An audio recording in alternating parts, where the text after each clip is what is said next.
When you've experienced betrayal, it often feels like your world has collapsed. Sometimes betrayal is part of the larger pattern of abuse. Other times it may stand on its own, but still creates trauma that looks and feels very similar to abuse.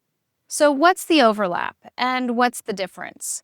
Betrayal trauma is what happens when someone you depend on for safety, love, or commitment breaks that trust. This could be through secret sexual behavior, pornography use, emotional affairs, or other kinds of infidelity. The betrayal itself is traumatic. Abuse, on the other hand, is when one person exerts power and control over another in harmful ways. Abuse can be physical, verbal, emotional, sexual, financial, or spiritual. Abuse involves patterns of manipulation, intimidation, or coercion, not just a one-time wound, but an ongoing dynamic that keeps you unsafe. Here's where they may overlap. Many betrayed partners also experience abusive behaviors in the relationship, sometimes without even realizing that's what's happening. If you've been gaslit, manipulated, controlled, or shamed for speaking up, those are forms of emotional abuse. Let's name some of these behaviors more clearly, because many people don't necessarily know what is normal and what is not.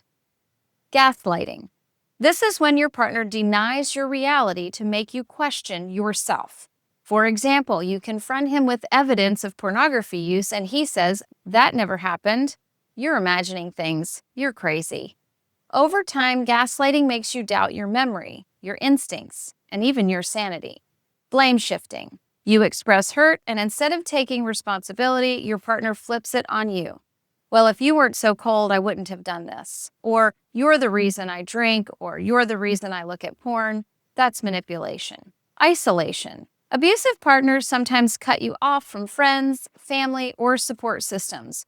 Maybe they guilt you when you want to see your family or complain about your friends until you stop spending time with them.